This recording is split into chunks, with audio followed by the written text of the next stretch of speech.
24 घंटे के अंदर अमेरिका की कौन सी फोर्स कहां पहुंची?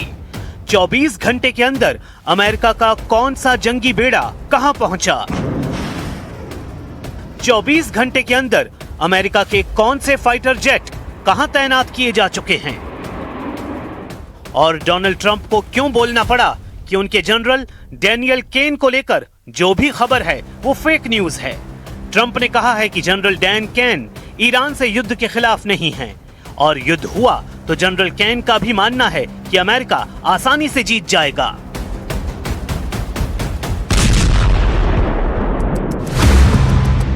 पेंटागन में हड़कंप मचा हुआ है। व्हाइट हाउस में ट्रंप पूछ रहे हैं कि जनरल डैनियल केन को लेकर खबर किसने उड़ाई, क्योंकि जब अमेरिका के दो कैरियर स्ट्राइक ग्रुप ईरान पर हमले के लिए तैयार हैं, तब पेंटागन में हुई मीटिंग की डिटेल्स कौन लीक कर रहा है?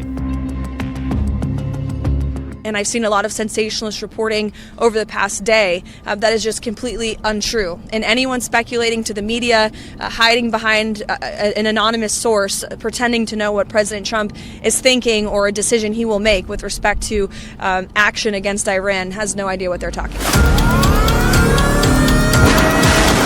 ईरान के खिलाफ सबसे बड़ा मोर्चा खोले जाने के बीच जब से डोनाल्ड ट्रंप के सबसे बड़े जनरल डैनियल केन ने कहा है कि युद्ध हुआ तो अमेरिका की सेना का जीतना मुश्किल है, तब से ट्रंप के युद्ध वाले दिमाग का ट्रांसफॉर्मर उड़ चुका है।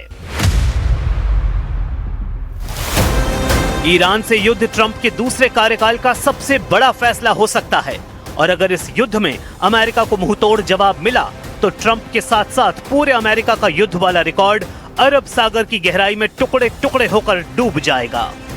अमेरिका में जॉइंट चीफ ऑफ स्टाफ के चेयरमैन जनरल डैनियल केन को लेकर रिपोर्ट आई कि उन्होंने ट्रंप सरकार को दो टूक बता दिया है। पहली बात, युद्ध हुआ तो लंबे वक्त तक खिंचेगा और अमेरिका इसमें फंस जाएगा। दूसरी बात, जनरल डैनियल केन ने बताया कि यह युद्ध आसान नहीं होगा और इसके नतीजे अमेरिका के लिए खतरनाक होंगे। तीसरी बात, इस युद्ध के लिए अमेरिकी सेना और उसके गोदाम पूरी तरह तैयार नहीं हैं, न ही उसके पास लंबा युद्ध लड़ने के लिए हथियार हैं। लेकिन जमीन पर सच ये है कि अमेरिका के विमान और जहाज ईरान के आसपास पहुंच चुके हैं और ट्रंप के साथ नेतन्याहू पूरे मूड में हैं कि इसके बाद ईरान की धज्जियां उड़ा दी जाएं, चाहे फिर सामने उसकी खतरनाक मिसाइल हो या फिर आत्मघाती ड्रोन की ताकत। ट्रंप और नेतन्याहू की गुप्त मीटिंग में फैसला बहुत पहले हो चुका है कि ईरान के खिलाफ क्या होने जा रहा है।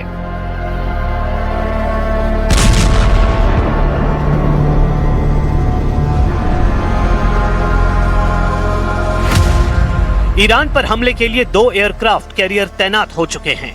पहला है अरब सागर में यूएसएस अब्राहम लिंकन यानी CVN-72 और दूसरा है भूमध्य सागर में पहुंचा यूएसएस जेराल्ड फोर्ड यानी CVN-78। ये दोनों ही कैरियर स्ट्राइक ग्रुप में गाइडेड मिसाइल डिस्ट्रॉयर हैं।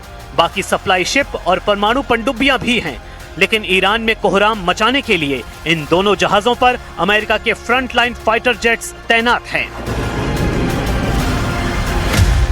पहला है F-35 लाइटनिंग जो एक स्टेल्थ फाइटर जेट है।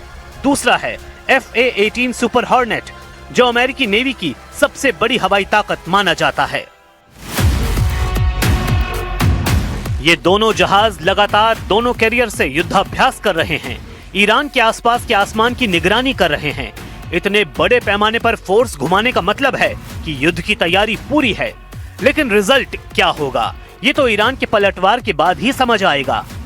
और अभी तक की रिपोर्ट बताती है कि ट्रंप और नेतन्याहू दोनों ईरान को बहुत कम आंक रहे हैं, जबकि जून 2025 में हुई ईरान की मिसाइल स्ट्राइक उनको बहुत अच्छी तरह याद है।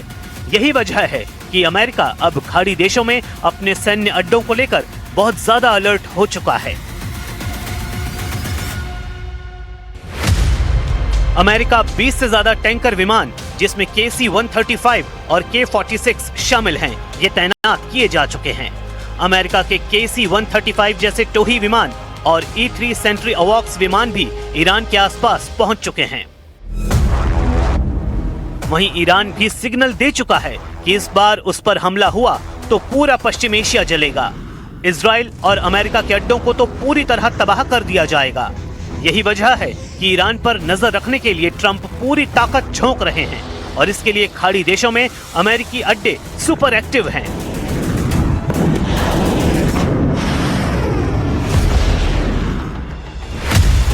जॉर्डन के मुफक्क साल्ती एयरबेस, यहां अमेरिका के F-15 और F-35 विमान पहुंच रहे हैं। सऊदी अरब, यूएई, ओमान, कतर और बहरीन, यहां के अड्डों पर अमेरिका के टोही विमान, मिसाइल डिफेंस सिस्टम तैनात हो रहे हैं। कतर के अल उदैद एयरबेस पर अमेरिका ने अपनी फोर्स बढ़ा दी है।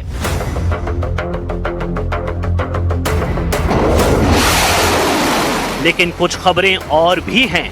कतर और बहरीन के अड्डों पर अमेरिका ने कुछ सैनिकों को हटाया भी है, जबकि बाकी खाड़ी देशों में उसने अपनी एयर पावर और एंटी मिसाइल सिस्टम बढ़ा दिए हैं। तमाम विवादों के बीच डोनाल्ड ट्रंप ने अपने जनरल डैन कैन को बहुत ही बेहतरीन कमांडर बताया है और ये भी कहा है कि युद्ध का फैसला उनका होगा, लेकिन मोर्चे पर लड़ाई कैसे लड़ी जाएगी, इसका फैसला जनरल डैनियल कैन करेंगे।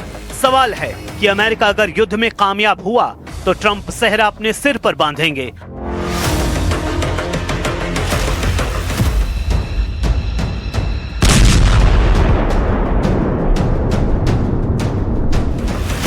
और अगर अमेरिका इस युद्ध में फंसा तो क्या पूरी जिम्मेदारी जनरल डैन कैन पर डाल दी जाएगी? फिलहाल ट्रंप के इरादों को देखकर ईरान भी बहुत आक्रामक है।